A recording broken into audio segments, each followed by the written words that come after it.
Well, I mean, I think the Star Wars was an hour and a half. I think the Batman was an hour and a half. I'll be amazed if this is an hour and a half. We'll just see.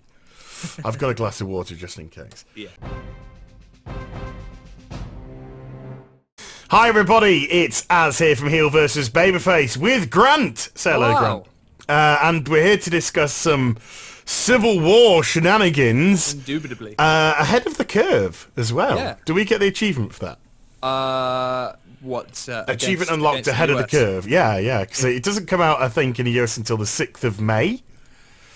We had it, of course, 29th of April here, so a week. Yeah. What's all that about? I don't know. I'm sure there's ridiculous licensing. Yeah. I'm sure money has gone in pockets somewhere. So, we're obviously going to give our full spoiler breakdown, but, as ever, when we do these videos, before we do, we're actually going to give our very, very, very, very, very brief non-spoiler.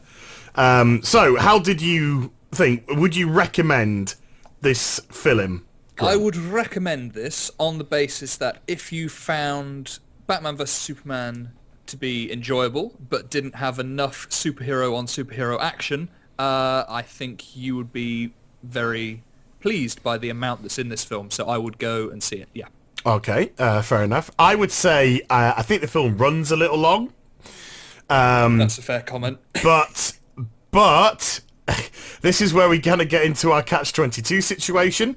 What you get for that extra time is you get everything. I mean, you get all the story. You're in no doubt about any of the characters' motivations in this film at all. But it just felt as if it might have gone a little bit longer, but we'll talk about that. But as regards to recommending it, absolutely, it's a great film. It follows really nicely from Winter Soldier. I think. Yeah. I've seen a lot of people come up and say that the Captain America trilogy is the best Marvel's ever put out, and Okay. you know. Well, that'll be stuff we can go into in a wee bit. So there we go. So that's our non-spoiler, very very brief overview. It's a thumbs up from Grant. It's a thumbs up from me. I think we're 6 for 6, aren't we? Yeah, we are. I think I'm waiting for us to both find where the Warcraft movies are next. Let's not talk about that. Yeah, it's the Warcraft movie next. It is. So absolutely, get your asses to the cinema, fork over some money, buy some popcorn, get some ceramic mugs, and watch it. You're going to need a lot of popcorn. A lot. I actually went for 2 wee breaks, but we'll talk about that later. So there we go. So that's the non-spoilery stuff. We're going to get into it now. The full spoilers. So if you're going to... This is your final warning. Yeah, this is it. This is your kind of go or stay. That meant nothing at all.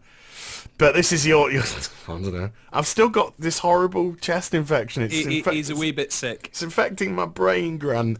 Yeah, this is your final warning. If you stick around now, we're going into full spoilers about the film. Everything about it.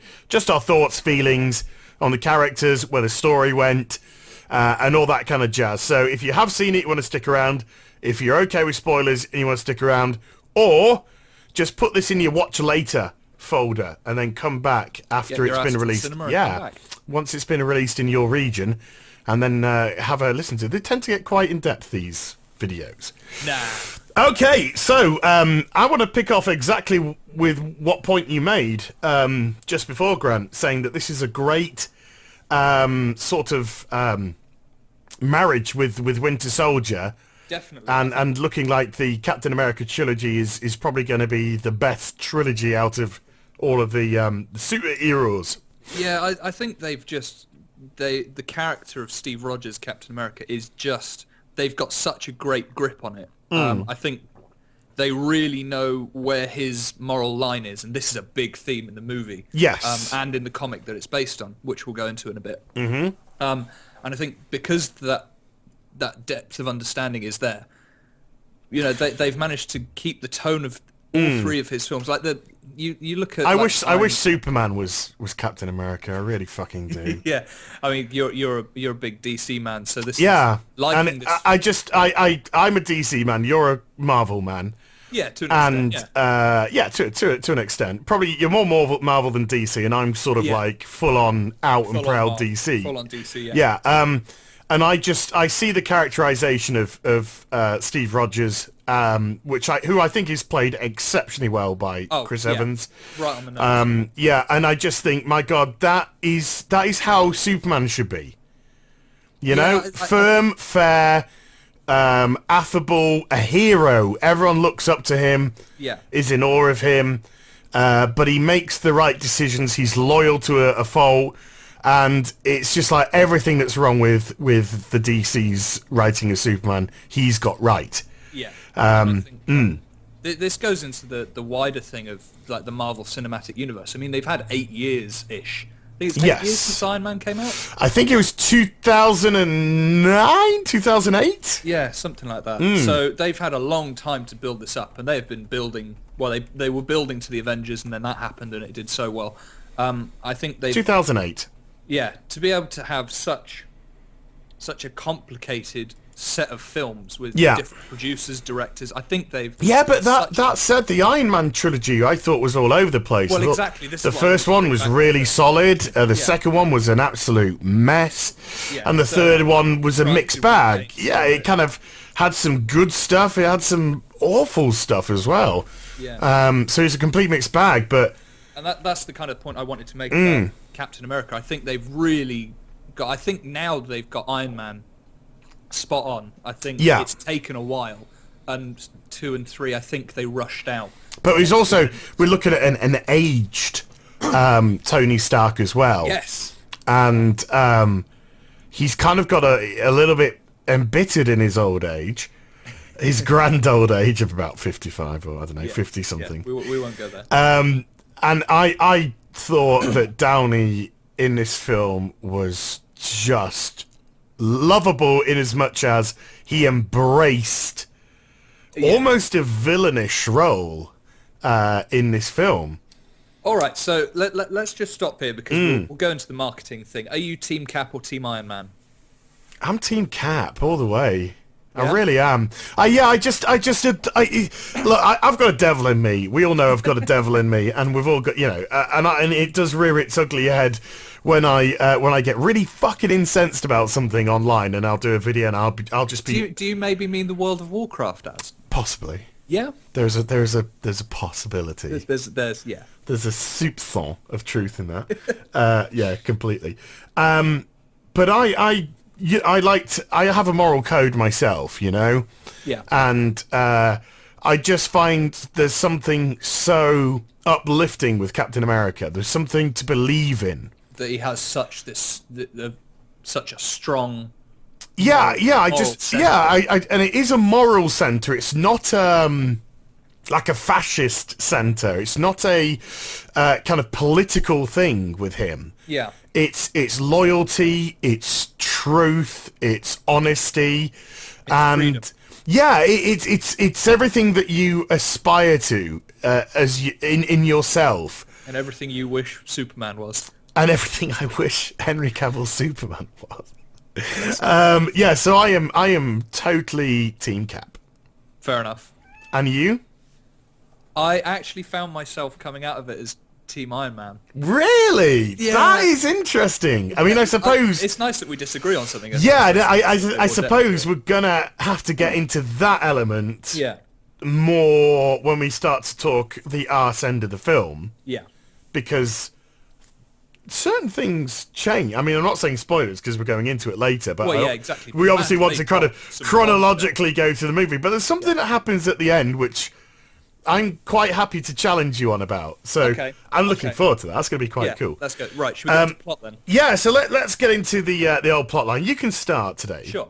So we start off with pre-logos, I think it is. You get a little flashback to Bucky, Winter Soldier. Yes. As he's in some kind of Hydra facility in Serbia doing his shenanigans. He's programmed soldier. Yeah. He's got these little trigger words. Triggers, yeah. It's got a book with the trigger codes. Yeah. Notice what one of the trigger codes was? I was kind of half reading the captions. Homecoming. Oh, yes. No, I did pick up on that. Which is, of course, going to be the name of the Spider-Man film, Spider-Man Homecoming. Yeah. So instead of having those sort of prom-esque connotations, is there going to be a little bit more sinister with this Spidey film? Yeah. So it opens up, he's sent on a mission to retrieve some bags of blue goo out of the back of a mysterious car on the street. After killing the driver. Yeah. And doing 2 wheel spins in very quick succession on a motorbike.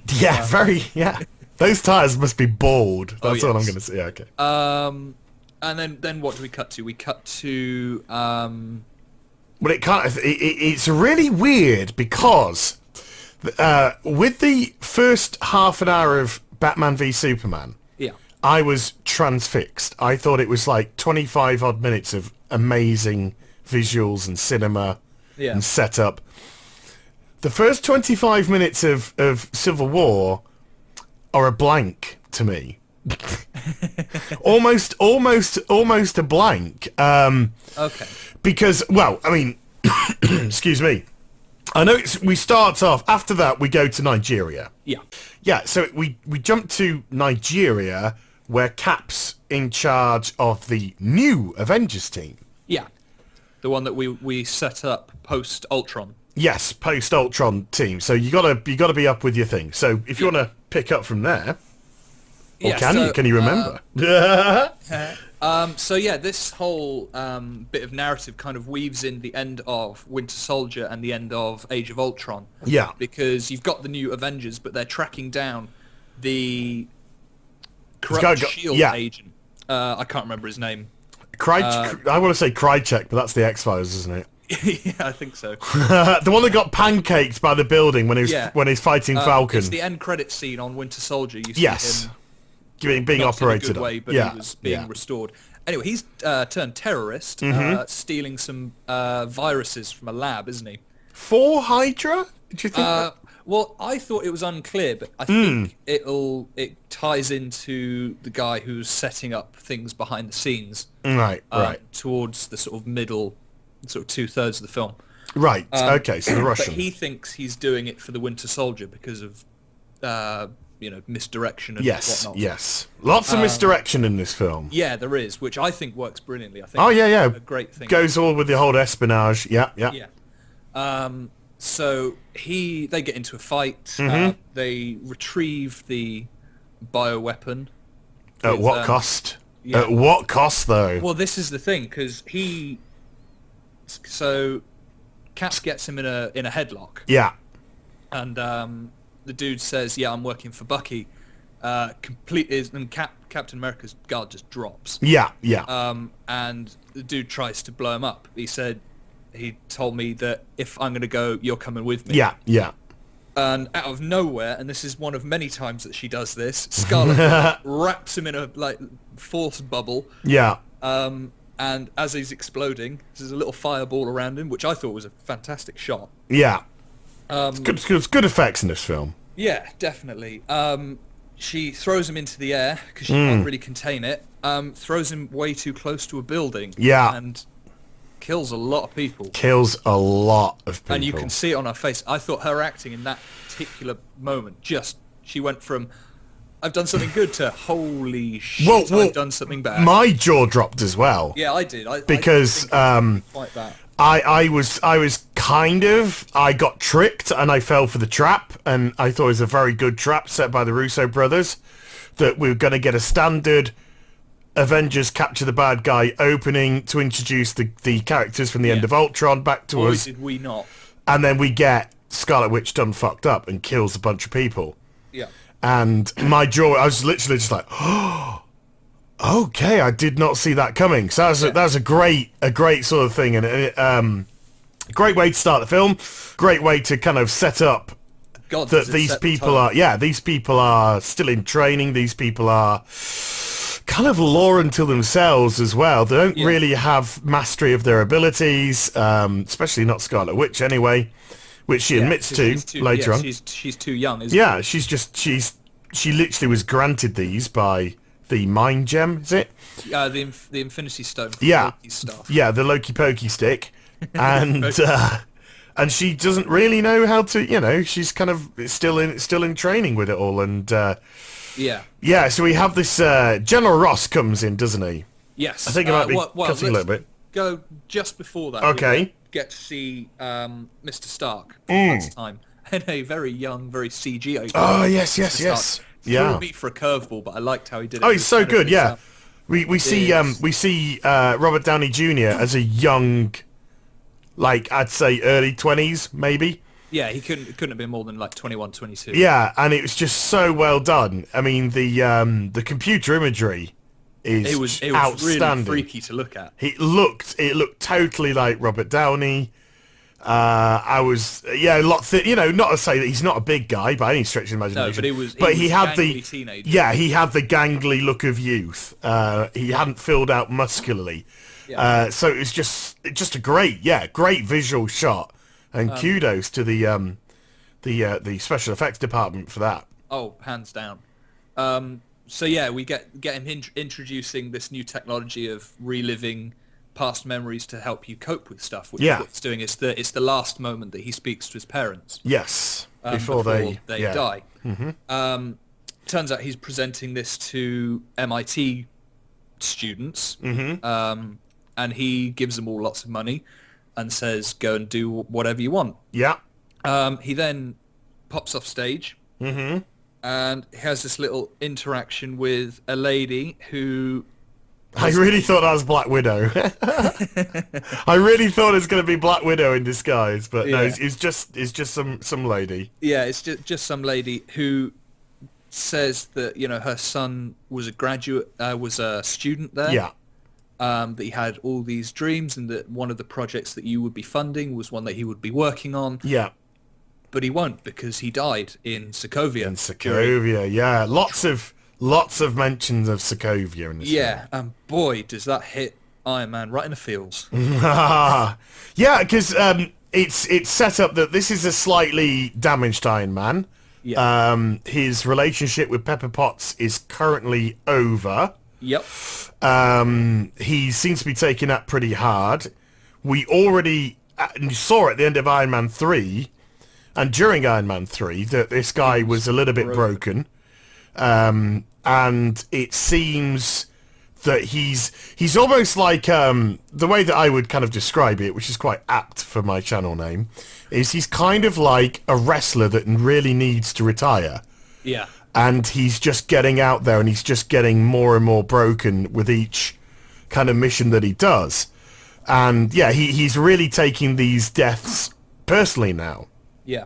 I think he's really feeling the weight of responsibility. He was so cocksure and gung-ho. Yeah. And now he's just like, no, we are responsible for a lot of death. And that's that theme ties in really well with the comic, because actually the film itself, I did a lot of research into sort of how Civil War is as a comic compared to how the film was going to be. Yeah. And for licensing reasons, it's not going to include as many people, because there's things like the X-Men and stuff. Four, yeah. Which obviously Marvel can't use at the moment. Yeah. And it all it's this theme of we need to be kept in check. Yes. So that leads to the next scene with Secretary Ross, who slams this big wad of paper on the table. Yeah. The Sokovia Accords. Accord, What's it? 117 something countries have decided to sign to say that the Avengers and all people with superpowers report to a panel of representatives for the world's governments. Yeah. They are under employ. They're no longer acting. Yeah, they are. On their own accord. Literally, they do their bidding as opposed to they're employees rather than freelancers. Yeah. Which is that's again a big thing. And he shows us all of the imagery from the first Avengers film, New York getting annihilated. There's a hell of a back catalogue of and you don't quite realise how much destruction has actually been. And then of course he ends with showing Sokovia from Avengers 2. Yeah, and each shot cuts to the person. Yeah, and that hits Scarlet Witch in the feels again, because she's like, fuck. Brother. Yeah, her brother, of course, dying in that. Her twin brother, aren't they? The twins, aren't they? Yeah. So we get our first inkling that there's going to be some tension between Stark and Rogers here. Yeah. And I think this comes from, and I think it was done really well because their difference in opinion in the comic is based on this bit of legislation has to enforce that all superheroes and people of with extreme powers, they have to be registered and their secret identities are no longer secret. Yes. For Captain America, for Iron Man, this is not a problem. He's very happy knowing people knowing who he is, and he, in the film, he thinks that they should all be in check. This is their responsibility to be put in line because they obviously can't control themselves. Yeah. Captain America, on the opposite side, is a man out of time. He, his adulthood was fighting Nazi Germany, governments trying to control people, and Well, I mean, you say out of time. I think he's using a very, very current. Current mentality, which although yes, it comes from a part. You can trace it back to the eons. Yeah. It's just as relevant today as it was then. Yeah. Regimes change. Manipulations come in. Ideologies change. So his problem, so to speak, was the fact that who's to say, we can be doing bad stuff based off somebody's ideology, or a country's ideology, or a requirement that they want to, or an agenda that they want to fulfill. Dogs on a leash. Yeah. So you can see that as well. Yeah, and there's all sorts of different disagreements, and things get a little bit heated, and then everything simmers back down for a little bit.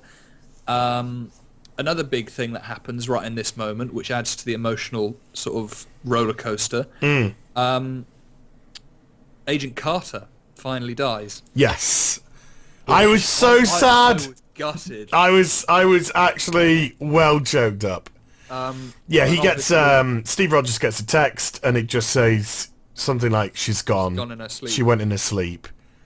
And then he's downstairs, bit upset. Yeah. Scarlett Johansson is just like, to me, the world's... If you ever need comforting and Scarlett Johansson comes to comfort you, my God. The world's okay. The world is a beautiful fucking place. So she comforts him, and then the next shot we see is the funeral, which was, again, very upset. Yeah, I mean, again, credit to Chris Evans, because he did a great job of switching from that anger to just utter pain. Yeah. He's just a man. He's a man. Everything, whatever they were talking about, it just all the feelings from the first Captain America. But he's always thought of Peggy Carter as his gal, hasn't he? Exactly. And I think that's held him back from other relationships, even though she was 93 years old or whatever. Yeah. It's always held him back. And of course, that's when we find out that, what is she, Agent 37? I don't know. Yes, I can't remember who. She's actually related to Peggy Carter. Yeah, she's the niece. The niece. Yes. Which was quite a cool little moment, because I think a lot of the people in the cinema around me kind of like, I heard a lot of whispers like, who is that? Who is that? Oh my God, it's her. Yeah. Yeah, she's from... when did we first see her? Was it Winter Soldier? We saw her in Winter Soldier first. She was the undercover agent who lived next to Steve Rogers. Yes, she was pretending to be a nurse. Hit the fan, and she kind of revealed herself. Yes. And there was always that kind of... when Sam L. Jackson was dying again. Yeah. For the millionth time. God there bless we him. are. Yeah. So yeah, it was quite a nice emotional... Emily Van Camp, that's her name, isn't it? Yes. But yeah, she's in Revenge. Was it Revenge or something? I don't know. TV series called Revenge or something, I think. Oh, fair enough. I kind of have a little bit of knowledge. I watched the first season. I watched the first season, then I got bored. So yeah, really kind of nice emotional point. Really sort of grounds him from looking like he's just being stubborn. Because that's the first scene where they're talking about the Accords. He just comes across as a little bit stubborn and kind of not willing to accept an authority, which I don't know, didn't quite sit with me. And I personally, that's not what I got from it. I personally got from it that he was concerned about agenda. He was very concerned about agenda, especially after what had happened in S.H.I.E.L.D. in the last film. Yeah. You know, he thought that he was on the right path. He thought he was doing the right thing. You know, he got very pissy with Scarlett Johansson when Black Widow went and did her thing, and he was just like, you know, you needed to tell me, well, you know, da-da-da. And it all turned out to be quite, you know, quite true. Quite, you know, she was actually doing the right thing, and he was in a little bit in the dark, and... Yeah, I think, and I think that comes back to why they made Civil War a Captain America film. Because I think, again, thematically it follows on. Because Civil War on its own isn't tied to any one... as the comic. No. I think it was a big sort of... It was a big event. Comic event, yeah. So I think that kind of... All of these themes that have woven through Winter Soldier really sort of tied it in as the end of that trilogy, which I think works fantastically. And again, credit to them. So yeah, I was of the belief that he was not wanting to be suckered and tricked and manipulated. He didn't want to report to anyone. He didn't, I think he kind of just trusts those, but you know, he just trusts the Avengers now. He says the safest hands we can be in is our own. Yeah, exactly. So I personally didn't see it as stubbornness. I saw it as somebody who had been burnt and was looking to learn from that experience. Yeah. So we have a lot of conflicting ideologies to start with, and then it all simps down with the death of Agent This is Carter. why I'm Team Cap and you're Team Iron Man. It's already beginning to manifest, isn't it? Yeah, I don't know. It's So we see this mysterious Russian guy torture somebody for some for the books, for the trigger books. Yeah. And then we have one of the again triggering moments in the film, which is when the leaders all start to meet up to. So we go to sign the accord. To sign the Some of accord, people are signing, and then Steve Rogers has said he's not going to. Yeah. They have this big United Nations summit, don't they? With the King of Wakanda. Who's a very sort of present man. Yeah. And then, of course, his son is there, and his son is Black Panther. Yeah. Who we find a little bit later, which is very cool. I'm not sure how close that is to the comics. I don't know Black Panther at all. Well, I don't know the Marvel comics at all. So to me, everything in a cinematic universe is kind of like my Bible. Canon. Yeah. Yeah. Which I think they've as close as they can have done it. I think that's what they want. You know, they're looking for people who aren't purchasers the comics to still get into the universe, That's the why Marvel it's done universe. so well. Yeah. So we have this presentation, the King of Wakanda. He's talking about, you know, despite everything, we are making progress. We are coming to an agreement. Bang. Kaboom. Kaboom. Bomb goes off outside. God knows how that news truck got that close to the building first. Because for plot reasons, that's how. Yeah, because of plot. So the king's son, I guess the prince, sort of looks out the window and sees the drug dogs and the bomb dogs. It's a serious explosion, though. I mean, it's an explosion that is just as scary, that is just as impactful as the 9/11 imagery from Batman Superman. It was a very real IED-esque explosion that would have been enough to strike fear into anyone's heart. Yeah. So we have the King of Wakanda, who was on stage, gets pretty much full force of the blast, doesn't he? Yeah, he's dead. He's gone, which births Black Panther in a way, I guess, to sort of appear in this. To appear, at least, yeah. But I think he is established before. as Black Panther. Yeah. Yeah. So it's a plot furthering moment, but it's a real sort of on the nose. Things are building, and then it transpires that this picture is released, and it's a picture of Bucky Barnes, Winter Soldier, and everyone is of the impression that he did it. Yes. And He done it. The picture. And there is a kill on sight. The whole world is hunting for the Winter Soldier. Obviously, Captain America, not happy about this, decides that he should bring him in because he's the only one that's going to bring him in alive and survive the attempt. Yeah. After being told you shouldn't because, you are going to get in the way, really. Yeah. And lo and behold... he gets in the way. There. So he treks Bucky to an apartment in Berlin, is it? In Germany, yeah. Berlin, Germany getting some love in this film. Yeah, lots. Beautiful city of Berlin. Well, not the German police force. They get right. They get smacked, but I suppose at the end of the chase, they have their moment. Yeah, yes, actually, that is true. They track down Bucky minutes behind Captain America. Yeah. There's this scene where they're fighting and neither of them want to kill their way out, which is obvious. Yes, because Bucky is currently in control of Bucky. Yeah, which is... is it the first time we've properly seen him in control? He was kind of in control. There are a couple of moments where Captain stops him from killing somebody. Yeah. But I think that was more of an instinctual reflex as opposed to him... so there's this big chase down the stairs. He's like, come on, dude, stop. Yeah, because he tries himself a few times not to kill somebody when he could have killed them. Yeah. So I think there's a little bit of conscious and subconscious going on, a little bit of internal struggle still, saying that he is kind of, sort of, but he needs a little bit more of a push.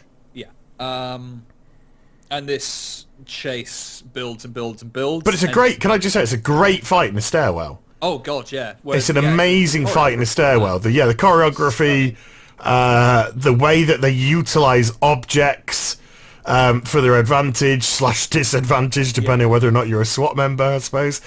The great interactions between Cap also having to fight off the SWAT while trying to stop Bucky, while trying to stop Bucky killing SWAT members. Yeah, he's his hands full in this one. Yeah, there's lots going on, and it's a great sequence which spills out into the street where we get our first look at Black Panther.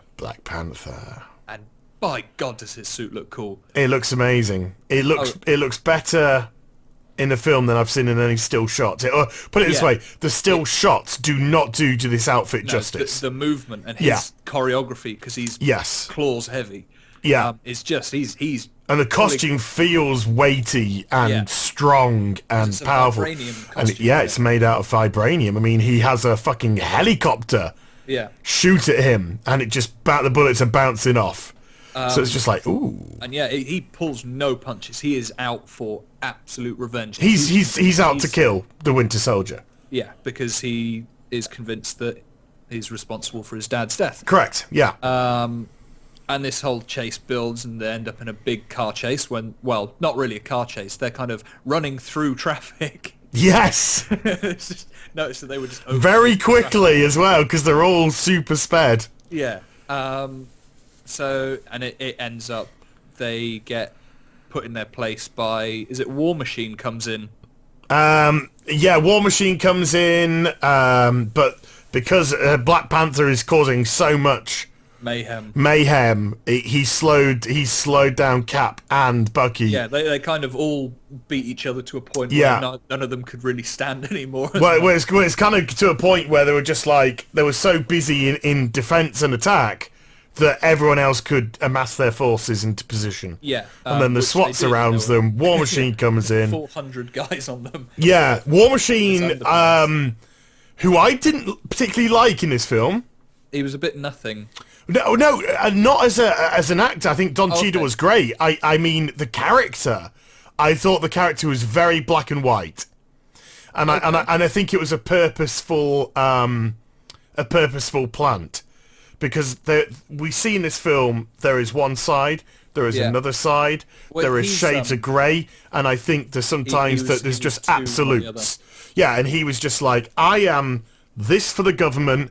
I am at their behest, and I follow this rule set. Well, that's true, isn't it? Because he is still military. So I loved what they did with the character, but it made me dislike the character. Yeah. And I think that was again, a potentially, depending on where your loyalties lie with Team Cap, Team Iron Man, I think they set up a few people to be like that, to be like, well, I don't particularly like the guy on that side because he's a bit of a this. Yeah. So I think it's very well done by the Russo brothers. I think it's very clever, but it made me not like War Machine. Fair enough. Yeah, so they all get put in cuffs. Yeah. They all this is where I went for my first toilet break in the cinema. Oh, okay. Yeah, so... I say first because there were two. It's a long ass It's film. a long film.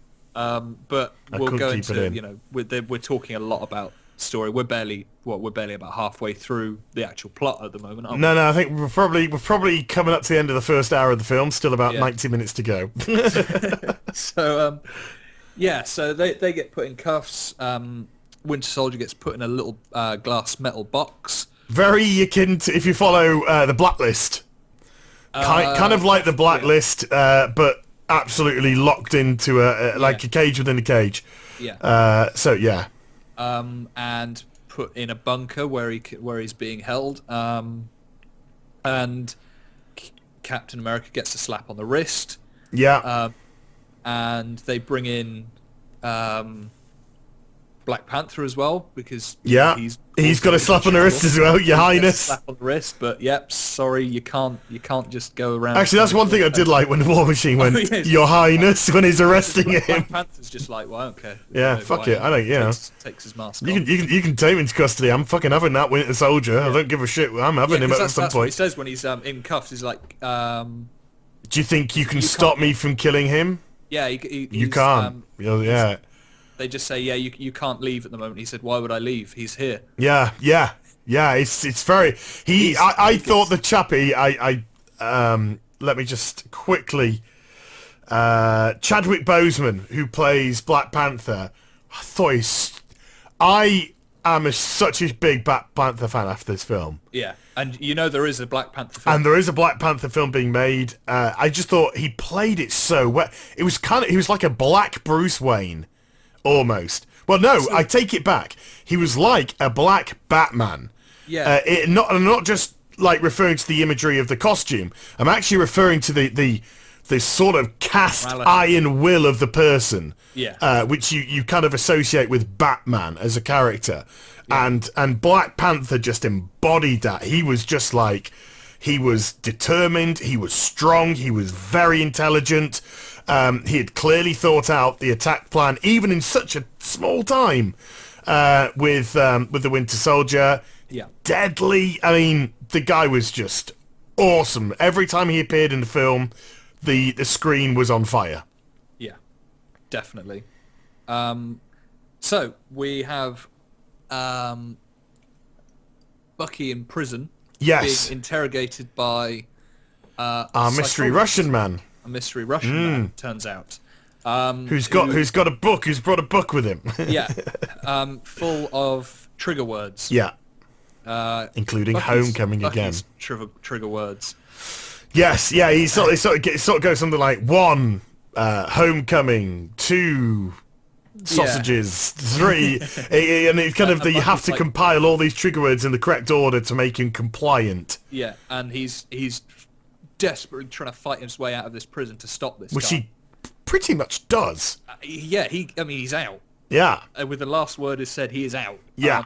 And then he just falls to the ground. Yeah. He gets up and says in Russian, ready to comply. Yeah, ready to comply. It's like he's completely switched. He's been triggered.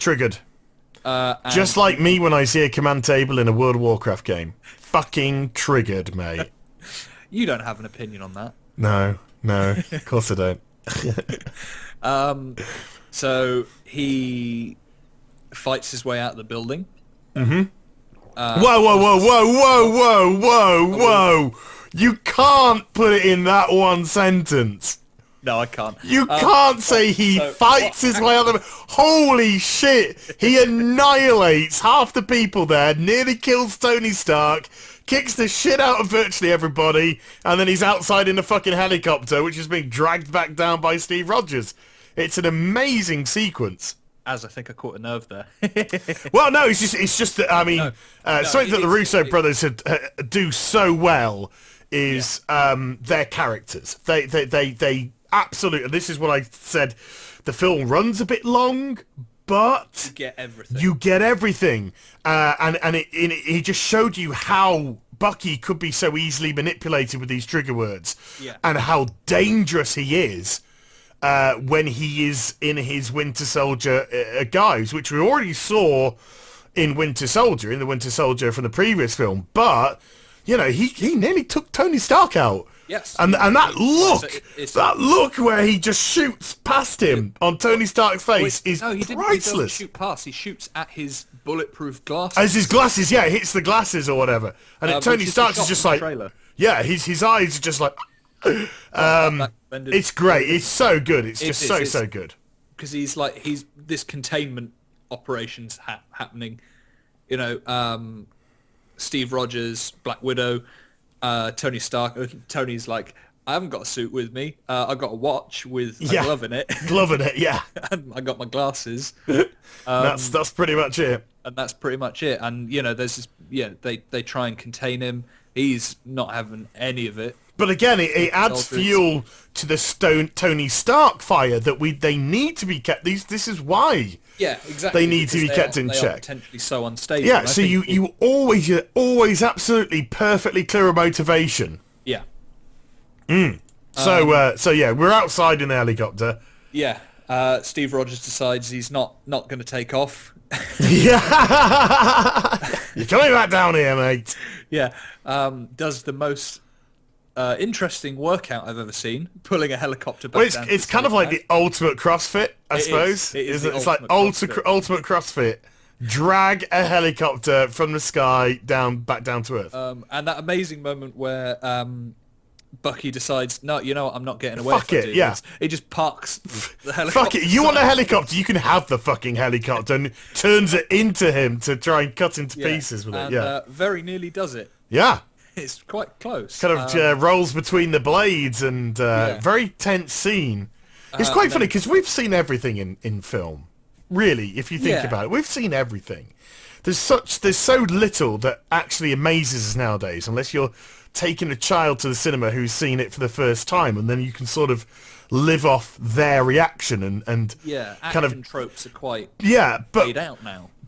There were so many action sequences in this where I was just like, oh. Yeah. Yeah, and there are just so many instances where I was kind of like, oh, that nearly got him. Oh, that kind of, fucking nearly got his fucking dick chopped off. And I think that back to the sound design really does.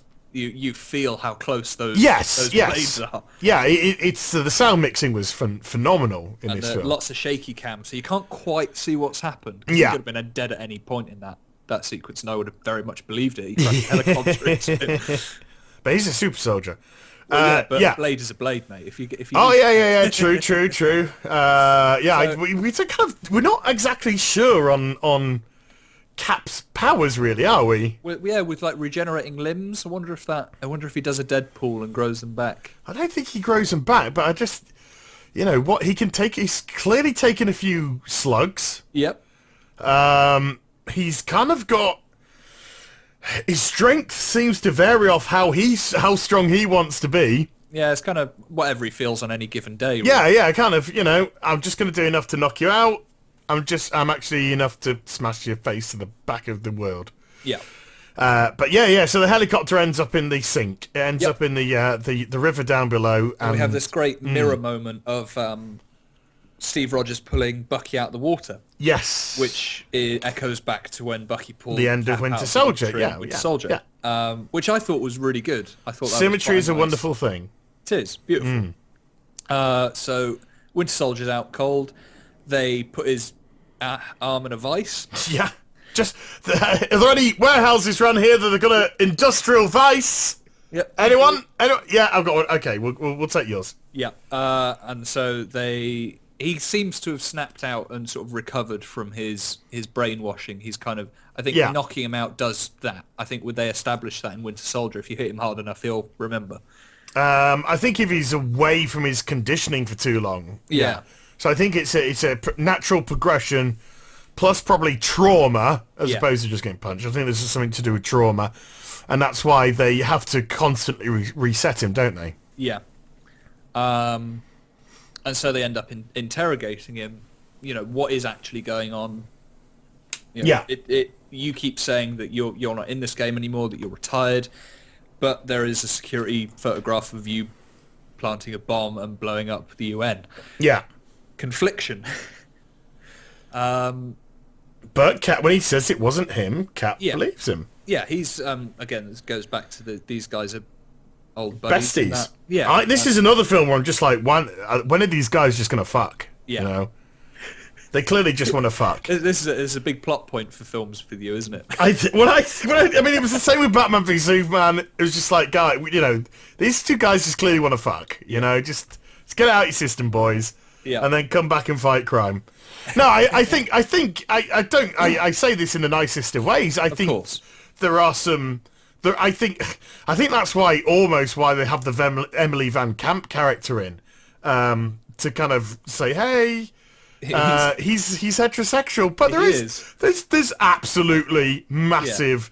There's a bromance. Yeah, there is very much a kind of undertones, you know, sexual undertones between Bucky and Captain America. I mean, that's just, you know, guys, just hashtag deal with it. There is a definite kind of theme going on there. But no, you know, it is, I mean, yeah, it kind of goes into loyalty, but it is down to just like so much kind of like loyalty and stuff like this. Yeah. And they have such an incredible bond that if Bucky says it weren't me, it weren't me. Yeah, and I think it's a fantastic test of character for Rogers, because he could easily, you know, he's very loyal to his country. This has happened, but at the end of the day, this friendship, this relationship is part of him. Well, it's his last tie, isn't it, as well? Last tie to his old life. To his old life, yeah. So there is that element as well to it all. It's his friend, it's his bestie, but it's also the last tie to a long gone, a long gone era. And this is the point where we find out what's really been going on. And Bucky explains that this guy Zemo, the Russian dude, yeah. Is it you know Baron Zemo in the comics? Is it? I'm not entirely sure. He's Colonel in the notes that I've got. Right. He's been researching Hydra. He knows about the facility where Bucky used to be kept. Yeah. It transpires that he's not the only Winter Soldier. And there's this... Baron Zemo in the comics. Oh, okay. There you go. Yeah, there we are. So yeah, it transpires that there are more super soldiers that are a hit squad. They're very much under the same kind of control that Bucky is, or lack thereof. And that these guys were contained all within this one facility. Yeah. And it seems like the plan is to, you know, use these guys to wreak havoc in the world's governments, assassinations and... Well, they were barely controllable. We see this flashback where even Bucky gets his ass handed to him by one of them. God, yeah. And then they just all trigger at once. Yeah. And start killing the guards. But it looks like they got it under control and managed to re-establish them back in the cryogenics and stuff, but they are barely controllable. So I think that's what prompts the facility to ultimately be shut down and Bucky be the only one that they could properly control. Yeah. He was he was the success and they were all the failures. Yeah. Or just non-controllables. Yeah. So we have Captain America, who is very much fugitive at this point. Yes. Having fought his way again out. Similarities to Winter Soldier when he's on the run from Hydra. Trying to keep Bucky in line, and is it Falcon? That decides to love Falcon. Yeah, I think he visually his whole, you know, using his wings as a shield and yes, his little rockets. He's very Boba Fett. Is it Red Rocket? He calls it or something. Yeah, little Red Rocket.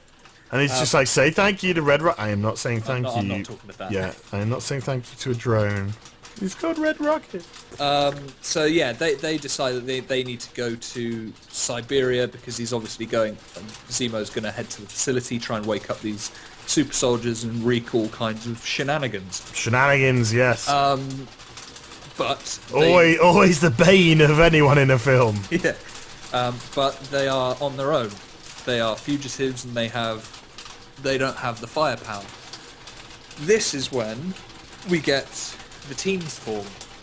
And we have a few set scenes that are really quite cool. Because, yeah, on the flip side to that, Stark is pretty much told to, you gotta bring Cap in. You gotta bring him in. Yeah, and he gets, is it 36 hours? Ross he wants 72, he gets 36. Yeah. Give me 72 hours, you got 36. Yeah. Very filmish. Yeah, very much so. And so it has to be, he just says it has to be us because we know them. And that's kind of how things, and actually the one thing we haven't talked about that kept popping in was after, sorry, there's thunder going on outside. I know, you could hear that. I heard that. Yeah. It's giving it some beans here as well. Oh dear, it's just nuts. So Scarlet Witch, after her events in Nigeria, has been kept under house arrest by Yes. Who is the only person who isn't scared of her? Yeah. Which apparently he should be. I think he is. I mean, there's the bit later on with the accident that happens with him, which we'll get to shortly. Yeah. And he's like, what happened? And he says to Stark, he says, I was distracted. It was like, how did you get distracted? And he was like, yeah. I don't know. There's a really quite strange. I don't know if it's romantic. Yeah, there seem to be some sort of they seem to be Witch. some sort of sexual chemistry between the there's Division a little and cooking Scarlet scene Witch where she says you're terrible at cooking. When he says, well, I can't taste anything. So yeah. how do you expect me to do? There's a great segue because they had some really sort of powerful scene, and they just segued into the Vision in like a purple jumper, just saying and some paprika. And I was thinking about the cinema burst out laughing when I was when we saw that. There were a few laugh out loud moments I found in the cinema actually. But it's quite an earnest film. There's not that many giggles. Yeah. But so there's this whole underlying story that she doesn't know what to do with herself now because she doesn't know if she can trust her own powers. She doesn't know if staying or leaving is the right thing to do. Yeah. And he's containing her. Yes. And so when we get to this kind of building of the teams, Clint Barton, Hawkeye, comes in and Paul Rudd. Oh yeah, and Paul Rudd.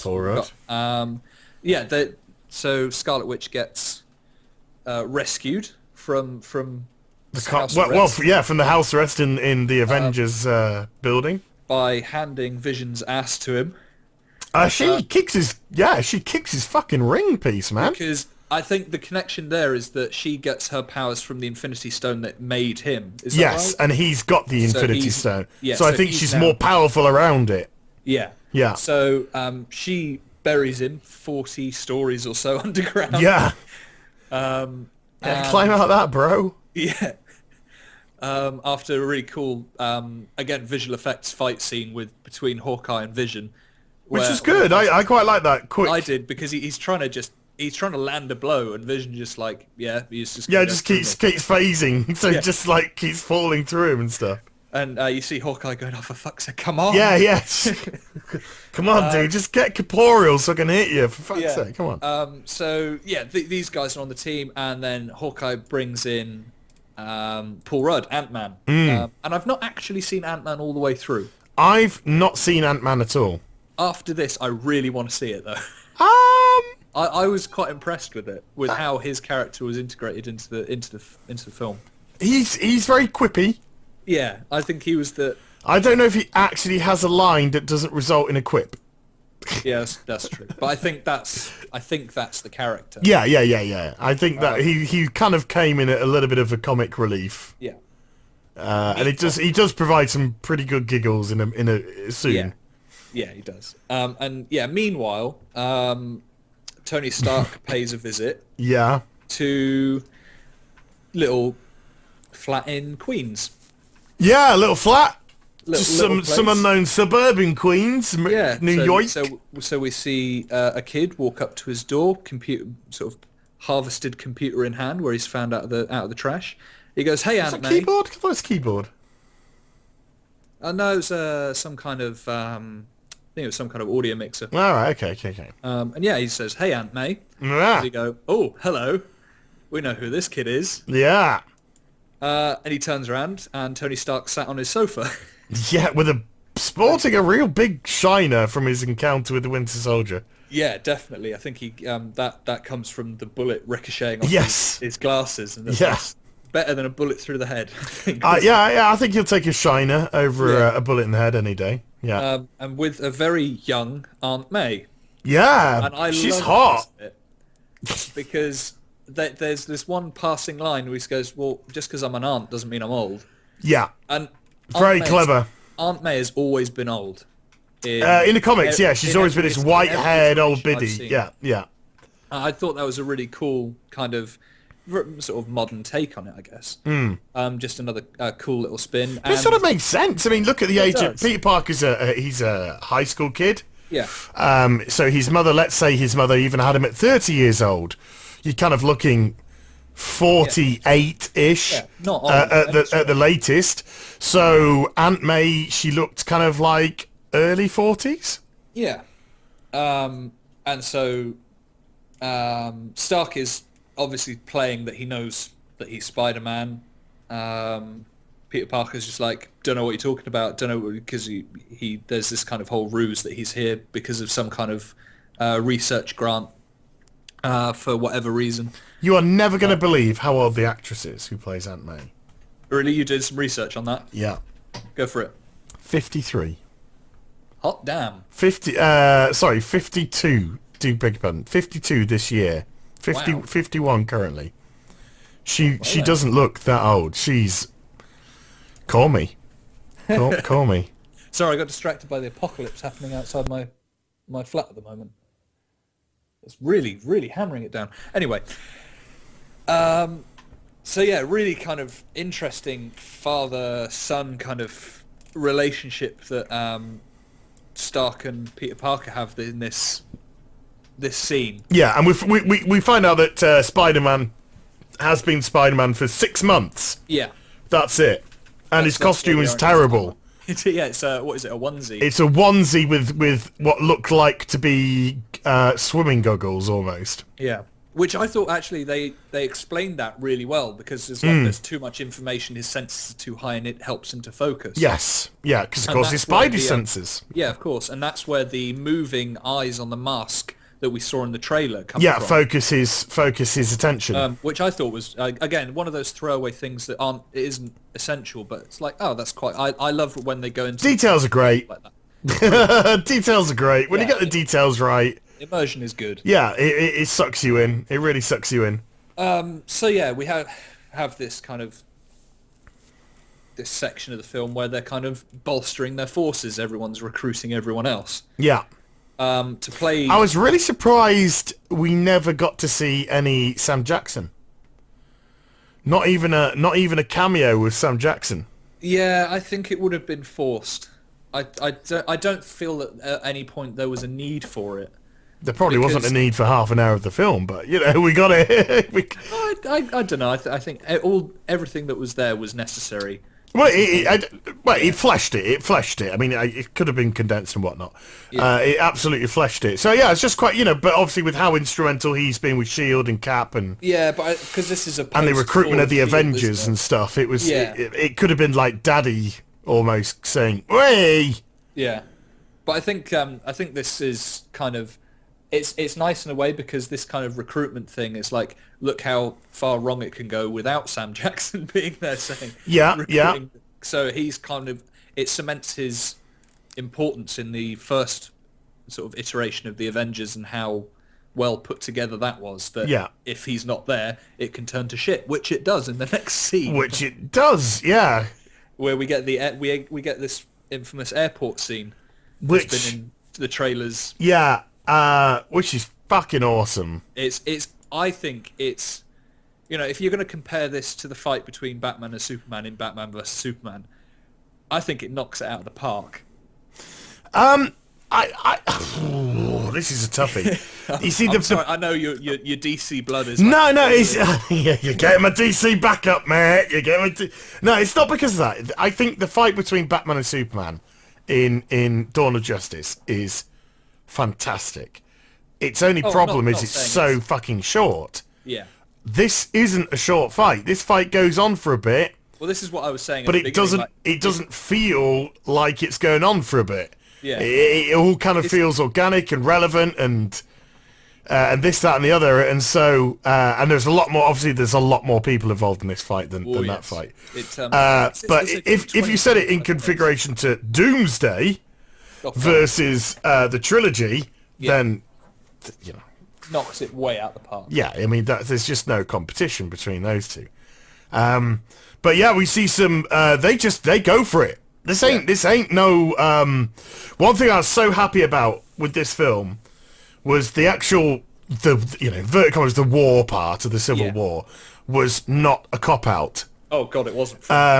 There's a consequence which we'll get to. There were killing but there are serious consequences going on here. This wasn't a moment where it's just like, hey, let's all start being friends, everybody. Yeah. No. Yeah, it started have that resolution that you'd expect. But it started off with punches being pulled. Hawkeye gets told off by Scarlet Witch for pulling his punches because he's not going full at it with Black Widow. Yeah. And that actually ends with her getting the upper hand and Scarlet Witch having to make the save. Scarlet Witch doing a lot of saving. Yeah. She's the support. Yeah, she is. She's the support class in this MOBA. It's like how many times in that fight scene do you see her stop someone's hand as they're about to land a punch? Loads. It's at least three. It's at least 3 or 4 times she comes in. Which is great. I think that, again, it cements her character as not aggressive. And from where we saw her in the start of the film, she's not an aggressive person. Well, it also shows she'd gained a lot more control of her powers. Yeah, definitely. Maybe because it was an environment where she felt safer because it was only them and disused, Yeah, there was no collateral. Yeah, there wasn't going to be any collateral damage. Maybe that put a little bit of pressure on her. Yeah. But she was like on top form. She was really good. Yeah. And again, it might be, like you were saying, proximity to Vision. Yeah. I think there's something there with her powers getting probably more either focused or souped up, being somewhere near Vision, and they actually get together during the fight, which is really cool. Yeah. And considering they're on opposing sides, it's quite an interesting. It's an interesting situation. Yeah. And Spider-Man fighting. I need to talk about Spider-Man fighting. Yeah, you go for it. I fucking loved it. Yeah, it's really good. He's so good. I mean, it was just like my friend Monkey Ball. He is massive Spider-Man fan, and he hasn't seen the film yet, and he's so worried that they're going to fuck up Spider-Man. And I've said to him, it's the best version. Yeah, I've said, dude, they don't. Not only do they not fuck him up, he's just perfect. He's the amazing Spider-Man. His quips didn't feel forced. I found the Andrew Garfield quipping very. Yeah, I think that's an age cringy. Thing. I think he's got the arrogance and the naivety of a teenager all the way through the fight. Like, the lines are just perfect. They work with the situation, and he's a good fighter, but he's a kid. Yeah, he's not tactical. He's not tactical at all, and that's how he gets knocked out the fight. He ends up Cap takes him to school because. But I like the way they gave it to Cap essentially to take him out. Yeah. Almost. It was almost. Yeah, Cap it's like the kid from Brooklyn versus the kid from Queens. Yeah. I mean, he kind of gives him a bit of skill. I mean, the ultimate knockout punch came in. We'll talk about Paul Rudd in a moment. Yes. The ultimate, but he kind of delivered quite a few knockout punches. There's a great kind of the moment where he's talking. Say, Tony said to aim for your legs because you don't protect them. Yeah. That was so good because he gets the upper hand for. A good third. Oh, he fights well. He fights very well against Cap, but Cap's obviously got the tactical nonce. Yeah, exactly. He is a soldier, and he kind of outthought Spidey, and he's just a very a very... I mean, I like the way that Spider-Man was actually taking two at once and held his own. Oh, with Falcon and Winter Soldier at the very start of the fight. Yeah, and we're talking Falcon and Winter Soldier, and Spider-Man is basically holding them both, not just at bay, but offensive. He has their ass. Yeah, he's offensively knocking them back, and it's only a stroke of luck which kind of like sends Spidey on his way to deal with other business. Yeah, well, it's Red Rocket, isn't it? He gets pulled out the window. Because he gets attached to Falcon's little... Yes. He gets... It's that which drags him outside, At that point, Bucky and Falcon are just on the ground. Yeah, just sparking. It's just like, why didn't you do that earlier? And he's just like, I hate you. It's a really good moment between the two characters. And I think that harks back to in the fight in... I also look at it as two girlfriends fighting over Captain America. Oh, yeah. Oh, very much. Yeah, that's Falcon and Bucky. Two girlfriends fighting over Cap. That's it. I want his attention. I want his attention. There was the scene in the underpass before they get into the fight, whereas they're sat in that little hatchback. He's like, "Can you move your seat forward, please?" Yeah, no. It's great. Yeah, and the Beetle, that was really funny. And then Cap gets the kiss with Agent 37, and they're just like, yeah. It's just like, no. It's like, fuck off, you two. Fuck off. So that's kind of like Falcon and Winter Soldier kind of out the fight for a bit. Yeah. Which is quite big, because they're two of Captain's biggies. Yeah. And it looks like Team Iron Man are going to walk all over Team Cap. And then something big happens. Something big. We go all attack on Titan. And we get Ant-Man turning into Gigantic Man. Yeah. I don't know. Sorry, so Marvel Universe, for fucking up your shit. I don't know exactly what the terminology is, but I think it's Giant Man. I think he turns into Giant Man. I think that's what they call him. And he starts poning everybody. Well, because as he does it, he grabs War Machine, doesn't he? Like, just fucking legs him, just like, hey, fuck you, War Machine. Starts like, give me back my roadie. Give me back my fucking woman. Get out my fucking woman. Get your own woman. But just before that happens, I'll just backtrack a bit to I really liked. Ant-Man on Hawkeye's arrow ends up inside Iron Man's suit. causing trouble, He's like, ripping shit apart on the inside, yeah. Gets flushed out by some freezing coolant. I just thought that was a really cool little quip, because you can do a lot with Ant-Man's size, which is what makes me want to see the film, because I've not seen like how they do the fight scene in Ant-Man itself.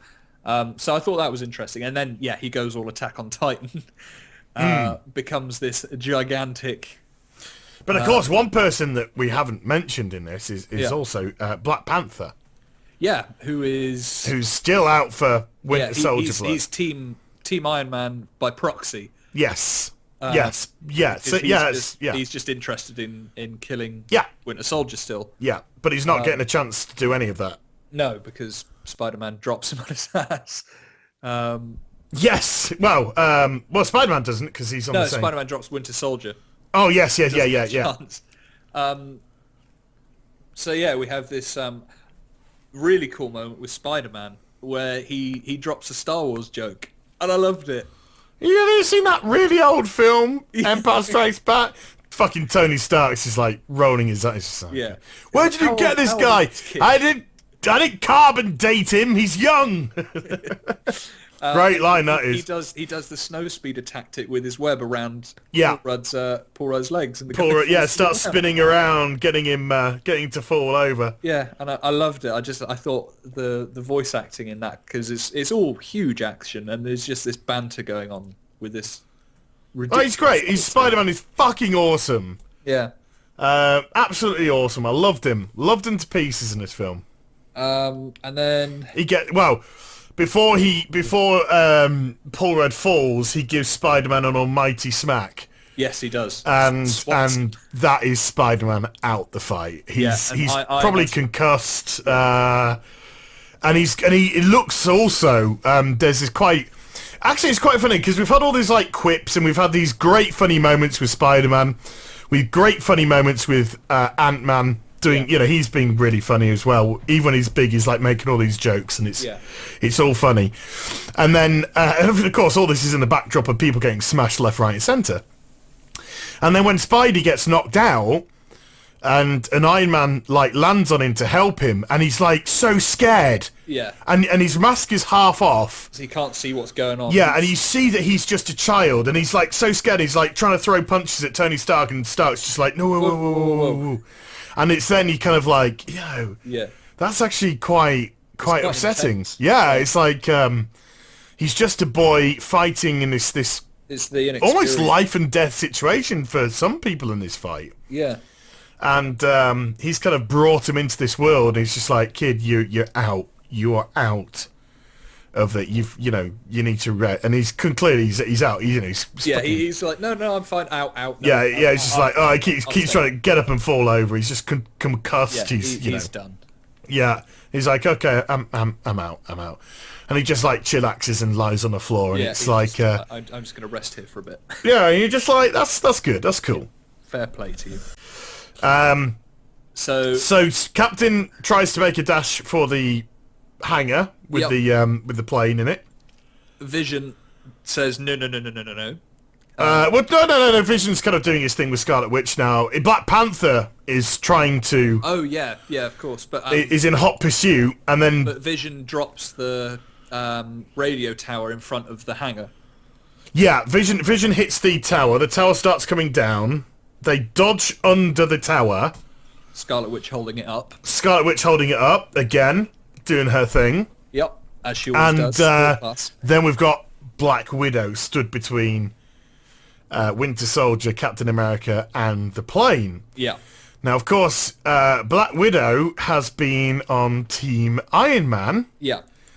And I always got the sense in the film, and I wasn't disappointed here, that she was...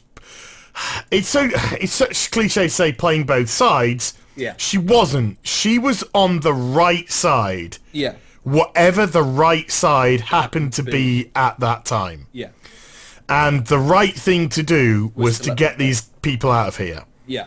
And let them... It just went, you're not going to stop, are you? And he went, no. No. And that was like, well... And she could see the escalation. It was already, happening around. And so she starts shooting at Black Panther. Yeah. And slowing Black Panther down. And they get away. They manage to get into the plane and get away. Yeah. And then we have the... where things start to get really serious. The Vision tries to knock out Falcon, who's in pursuit of Iron Man and War Machine. Yeah, who's in pursuit of the plane. And Falcon, very agile, dodges out the way. Yeah. Vision knocks his own man out. Yeah, he's the one that hits War Machine. He's the one that knocks out War Machine. I want to talk about the trailer quickly. Yeah. In the trailer, it is cut to make it look like it's Winter Soldier Bucky that hits. Which is... I'm glad they didn't do it that way. I'm so glad he didn't just fire a shot and accidentally... Well, not accidentally, because that would have been very intentional. I'm glad it was an accident. Well, I'm glad. I'm glad it was an accident. I'm also glad he was a member of his own team. Yeah.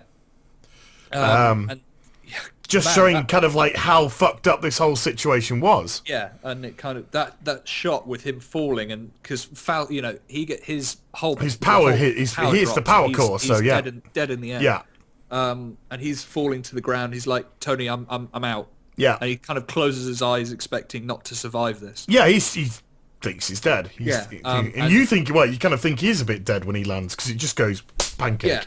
Yeah. But you have Falcon dropping as fast as he can. You have Iron Man dropping from the other side as fast as he can, trying to get them. And you just that moment where he hits the ground, they're like feet away on either side. But you kind of like when they both go down, like, is he? And then when he just goes, poof, you're like, oh. Yeah. Oh, fuck, they didn't. Is he going to make it? Is it going to get the sound when he hits it? You just it's a poof. It's a poof. Oh, yeah, I know. The whole cinema sort of went, yeah, and then... There's a big intake of air there. You got Tony holding War Machine in Yeah. in his arms, and Falcon's like, I'm so sorry, and then Tony just blasts Just, him yeah, just sideways. fucking blasts him right. I know, it's just like, Going, whoa. talking to you right now.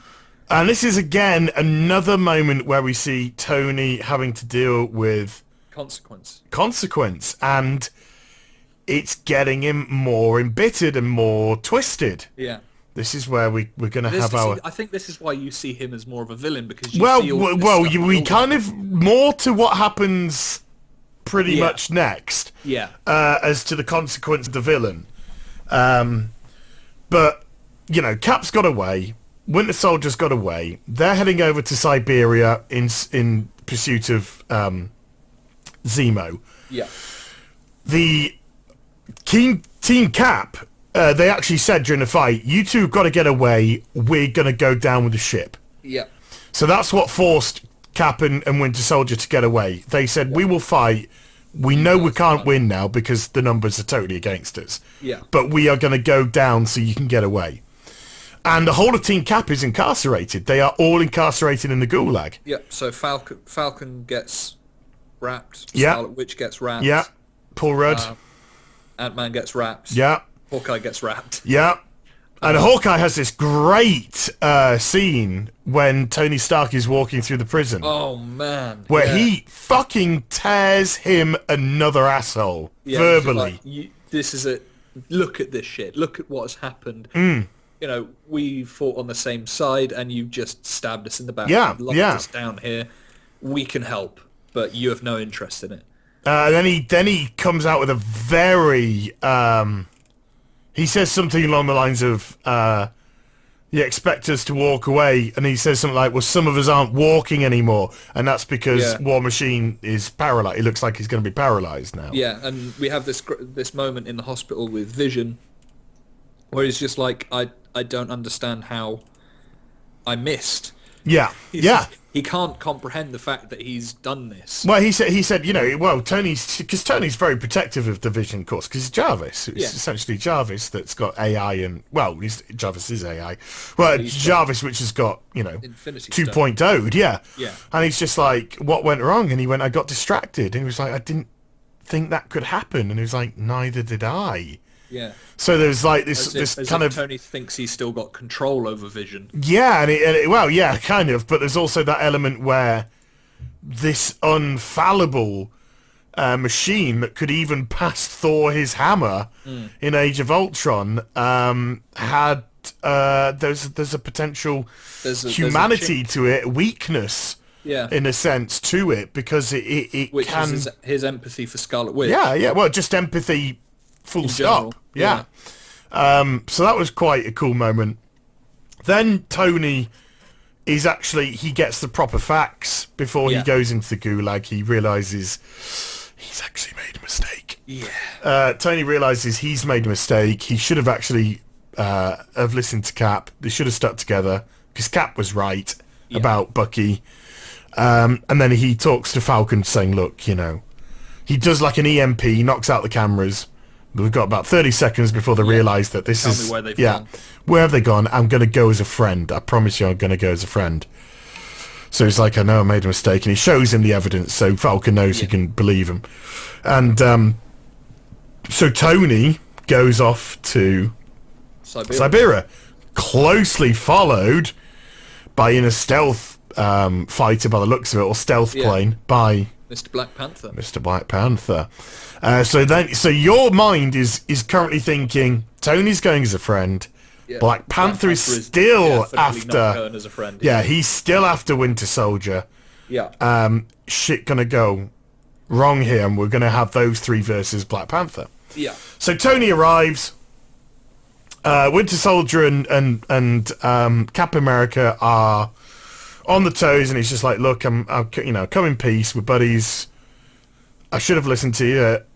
Let's go do this. Yeah. So they all team up, go into the room where Baron Zemo has killed all of the Winter Soldiers. He was like, I've no interest in these. Yeah, he's like, guys. what? Did you think I was going to try and control them? No. They needed killing. Yeah. And then we have the amazing ultimate twist, Yeah. which this is where we're going to get into the discussion of villainy.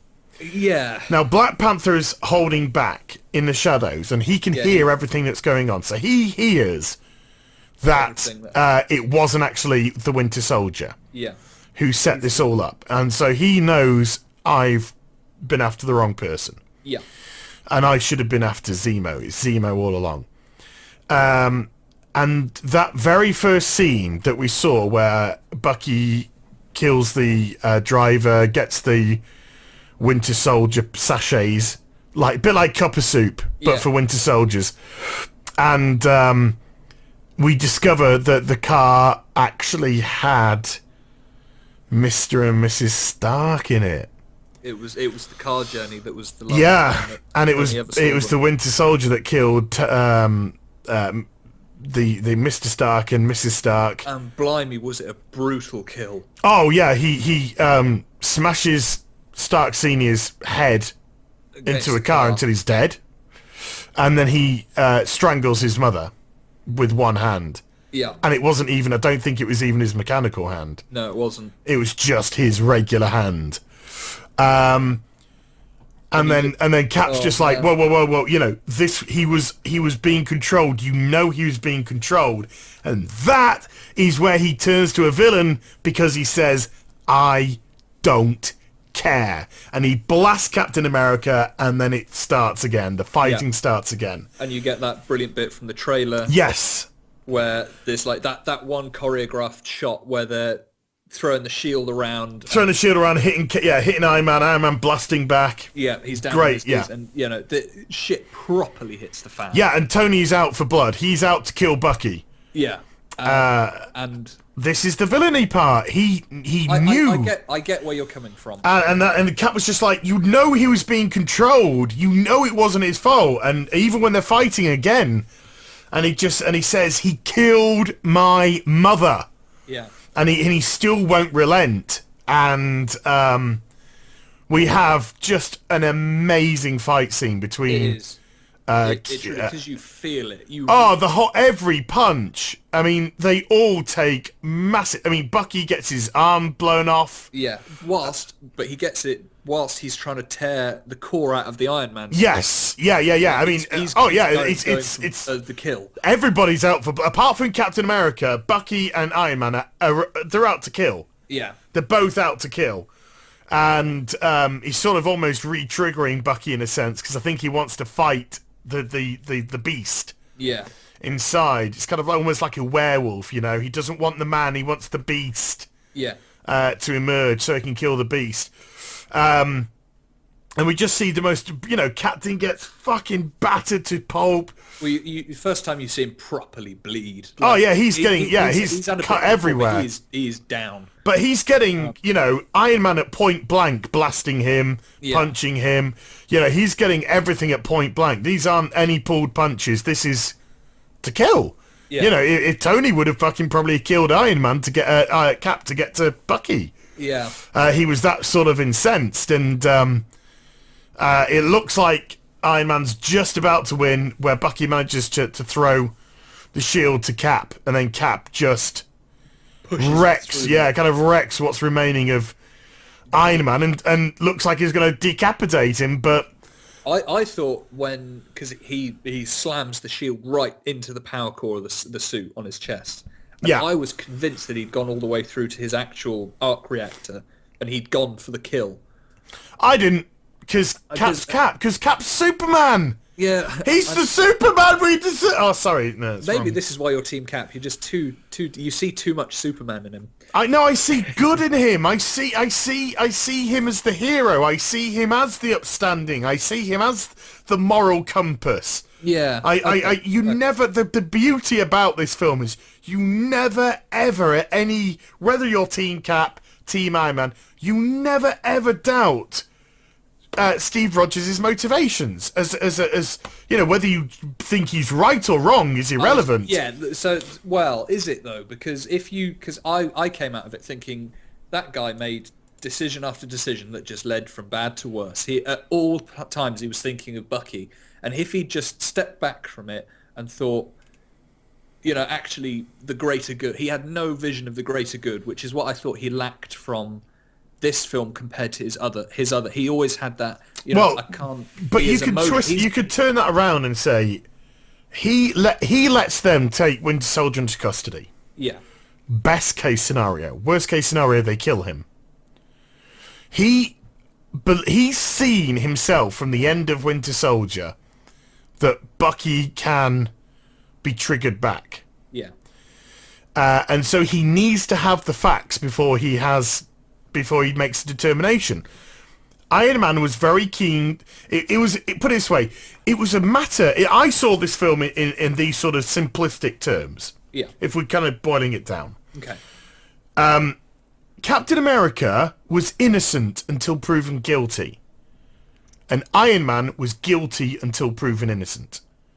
That's the way that I saw the film. Okay. One was ready to react first and ask questions later, and Cap was ready to ask questions first and react later. And that's how I kind of saw these two sides of the coin.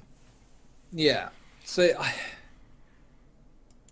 I saw it as Tony, ultimately, he understands the consequences of what they've been doing, and that sort of ties in with the comic and kind of... Because in the comic, shit properly hits the fan in unbelievable ways. They end up in this big fight in New York, tearing down buildings, doing as much destruction as they did in the first Avengers, and then you see...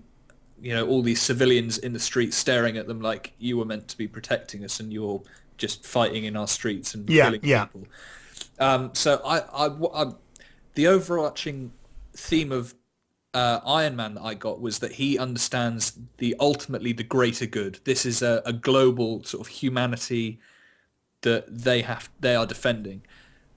Captain America, I thought, was only out for him and Bucky, not the world. Which was where I sort of erred on the side of Team Iron Man, because, there's this whole theme of greater good where you've got Iron Man just going, ultimately this either happens or it gets worse. But would you rather have your Captain America and your Iron Man saving the day based off their own thoughts and feelings, or would you rather be in the hands of whether or not a government says your country is relevant enough for us to send in the Avengers to save you? Okay, so I'm on that side of the fence. I completely agree. I think, that's what I think. That is the side that I think Cap was. That is why he refuses to sign the Accord. Yeah, I think in terms of the Accord, Cap was right. In his behaviour as a consequence of that warranted me to say Team Iron Man, because all he was doing was protecting the interests of the few rather than the many, which I think is an important kind of... But the problem was the many were wrong. That is the problem, you see. Yeah, but this is why it's such a clever film. This is because you got counterpoint. You got it all over the place. Yeah. Some person's morality is not necessarily another person's morality, and that's why we have this situation. Yeah. And that's why we have like this kind of like great little debates about it, because we could go back and forth, and we could, you could say, but you said that, and I said it, and we can really go, and this is the whole point of the situation. This is the whole point of the film. We've fallen on two different sides of It's cool. It's really good, because you can see it from one point of view. Yeah. Other people can see it from another point of view. Some people might see it from a third point of view. But there is such a grey area. The whole thing is a grey area. It's who is right, who is wrong. It's all, because the people the people who are helping Cap out of loyalty, and respect, and that is kind of, without going a bit John Cena, going for loyalty and respect, which is exactly what Cap is exhibiting to his friend. Yeah, and then you've got the Iron Man side who are doing it out of duty. Well, and there's a duty with them. War Machine has a duty to perform to the government, and it's a duty to Tony Stark. Vision almost has a duty to these, to his creator. Yeah. Black Panther has a duty to his nation, to his father, for you know, and then you've got Spider-Man, who's got a duty to the person who's paying his wages.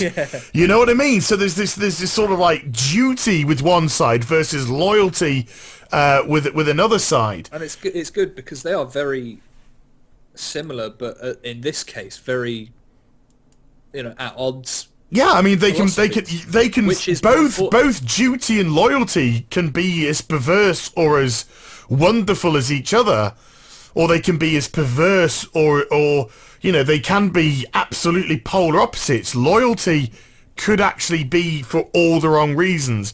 Duty could be for all the wrong reasons, but they could also all be for the right reasons as well. Again, you've got this whole shades of grey aspect to it. Which I just think's beautiful. I think this is what makes the film so fascinating. So all in all, all said and done, Bucky's got missing his arm. Yeah. Stark and Rogers have been kicked the shit out of by each other. Yeah. But they're both. Well, the end of it, we have Stanley delivering a package. Yeah. Worst Stanley cameo ever, in my opinion. I don't know, that seems to be every film now that comes out, worst Stanley cameo. That's pretty bad. And there's this letter from Cap to Stark saying, all said and done. Salisbury. We are all together because he breaks everyone out of the prison. He knocks the shit out of everyone in the gulag and gets everybody out. And they all go into hiding. Yeah, so we've now got this half Avengers team. Well, half of the Avengers in hiding. 3/4. This is the majority, surely, isn't it? Well, there's Falcon, there's Cap, there's Ant-Man. Yeah. Do you know where Black Widow is in this? Well, and because she'd be fine. I mean, I could easily have seen her at Avengers Tower, Avengers Base. She made the right call. Yeah. Stark can't have a go at her because he realised afterwards she was right. He was right. Oh, actually, you know what we've missed? The exchange between Black Panther and Xena. Yeah. Because that's slightly before this. And that's actually quite interesting as well. Yeah, very interesting actually. So we kind of find out where where all of his motivation is from. So he's. Again, he was family completely killed in Sokovia with the Avengers too. So he's been plotting to tear them apart from the inside to inflict his vengeance and his level of pain by making them kill their loved ones. Which is really powerful kind of dialogue between the two people, because you have Black Panther, who's been out for vengeance for pretty much the entire film, and you see him realise that everyone's been out for vengeance on this, and where has it got us? And you have Zeno with his gun in his hands, and you just you can see it coming, and you think he's not gonna, after all said and done, kill himself. No, I thought he was. Well, yeah, but you just he was sat there just at peace. Yeah, he thought he had got Cap and Iron Man to kill themselves. Yeah, you could see it in his eyes, but I always thought that's a bit dark for a Marvel film. But he tries, he gives it a good go, and Black Panther says, grabs him, he misses, and he says, "The living are not done with you yet." Yeah, he refuses to let him escape. Which I thought was a really nice way of, after all is said and done on the action side, a really nice way of emotionally tying up the villainy. I thought it was a great way of blossoming also, Black Panther as somebody who was at the start of the film complete and utterly consumed with vengeance, to being the person that actually stops the man who killed his father from doing it. And no, you are going to serve your time, matey. Yeah. Which, in front of Martin Freeman, he does. Yes, Martin Freeman making what an appearance! Really bizarre appearance in this film. kind of pulled me channeling out. his Fargo character. Yeah, entirely. Exactly the same accent and everything for his Yeah. Fargo character. I think he's only got that under his Bilbo sort of Yeah. Hitchhiker's Guide from the Galaxy kind Yeah, of quirky God bless him. English thing. To Sherlock Holmesy. He's Yeah. very good, but So I mean, I thought it was a great film. yeah. I think I'm gonna go again tomorrow night maybe and see it. See how I am, if I'm getting better. Yeah, if you're still able to stand. But yeah, it's a great watch. It is a great watch. I'm quite surprised. I mean, I've seen some reviews and they've been a little bit cruel with it. I don't know. I've only looked at the statistics, so I think it's gotten an 80 something on Rotten Tomato and Metacritic. It's done really well with them. I think a lot of people have kind of said what we've said in terms that, I mean, for me, I thought it was very much exactly what the Marvel universe is needed to kind of settle the tone, because it's been, things have been building and building since they started with Iron Man. Yeah. Things have just gotten bigger explosions, more action, just more and more and more, and then they just went, there's a lot of wreckage behind all this, and everything kind of, yes, there was a lot of action in this, but tonally it kind of leveled the playing field again. And I think it was a very refreshing addition to the story. Yeah, it kept very much in the keeping of the previous Russo brother outing with Captain America. Yeah. It kept that tone very similar. Oh yeah. But obviously with a much brighter array of characters to deal with. Yeah, it was kind of the first Avengers meets Winter Soldier in terms of its pitch. Yeah, I thought it was, get your asses to cinema, get watching it. Oh, definitely. You're in for a treat. You're in for a treat. If you're a Marvel fan, you're in for a treat. If you're a superhero fan, you're in for a treat. If you're a fan of espionage, you're in for a treat. Thrillers, you're in for a treat. It's got something for loads of people there. Yeah. Right. So yes, there we go. Hour and 40. Hour and 40 odd minutes of waffle about Civil War, but that's because it had so many good things to discuss. Yeah, it really did have so many good issues and topics. We kept touching on it, like, the run time. Some bits could have been cut, but I think it had so much to deliver, so much to say. Yeah. I don't think there was no wasted screen. No, as I said, it runs long, but it runs long because you get it all. Yeah. Now, you could have lost some of it, and you may have got the same impact, but I'm sure it would have posed a few more questions. Yeah, there's not a lot of questions to be asked here. No, it left everything on the table. Yeah, and I didn't have an issue with that. I was quite happy with that. I'm actually, oddly enough, looking forward to watching it on the smaller screen on a TV. Yeah, and properly settling into it. Yeah, more than a cinema, to be honest with you, which is a little bit weird, but okay. And then I think our next outing is Warcraft. Should be close to our hearts. Is Warcraft, which is out scared. in about 5. I'm shitting myself. I'm so scared for it, especially after the trailer, which, by the way, you did a cracking job of parodying. Oh, I mean, even Duncan. Look, when the director of the fucking film is pissed off with the trailer. Oh, I didn't realise that was the thing. Oh, yeah, Duncan Jones tweeted out. He was like, "Why would you use that music when we have this amazing?" Yeah. He said the music in the trailer isn't the music in the film. We use this amazing score by such and such. Because it does discredit to the composer, doesn't it? Yeah, well, I mean, to be honest with you, the marketing on this film has been terrible. All over the place. It's been woeful. And to be honest with you, I mean, the film looks... I'm not going to lie and say the film looks amazing. You see trailers for stuff like Civil War and you're thinking, oh, God, I want you inside me. But with the Warcraft film, there's some stuff in the trailer you're like, that looks nice. And there's some stuff in the trailer just like, God, that CGI looks so ropey. And that really might looked... be pre-composite CGI. Well, exactly. That's why you can't... This is why you can't judge it too harshly at the moment.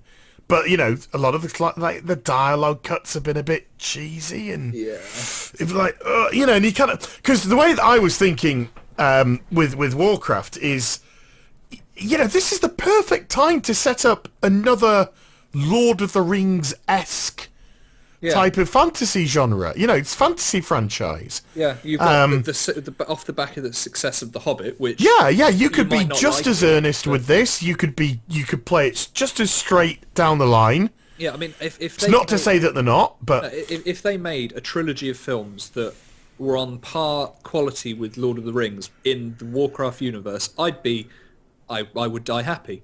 Oh, I think anyone who's a Warcraft fan would be. Yeah. But I just don't see it happening at the moment with the way they've marketed the film. I can't see it happening. I'm going in quite skeptical, if I'm honest. I'm going in a little bit nervous, to say the least. But I think some of that may be due to the fact that I'm so where the game fucking is. Well, I'm just so orked out.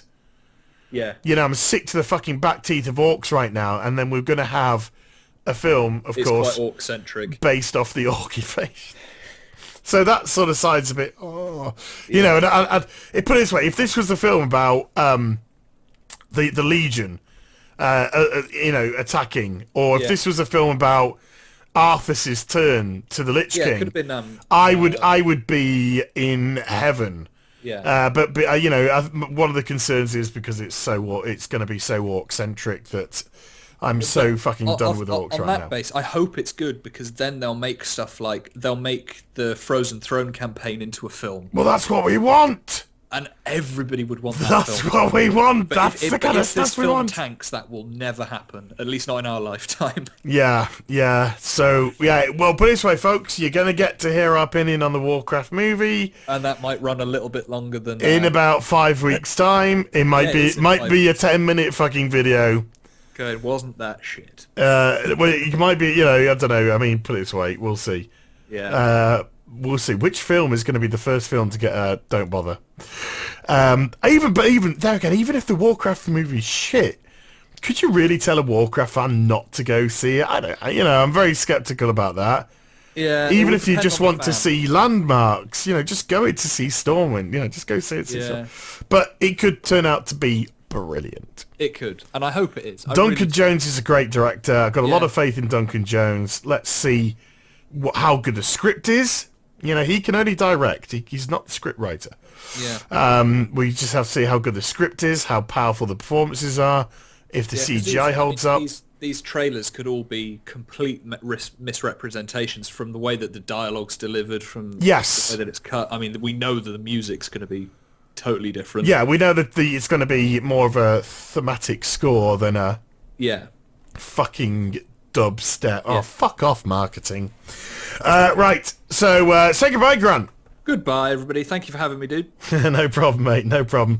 I'll see you soon, and I hope you enjoyed the vid. If you did, do give a thumbs up, and also subscribe to my channel. Follow me on social media and Twitch for live streaming. Links, they're in the description down below. And I'll be back with some more stuff very soon. You take care, everybody. Bye-bye.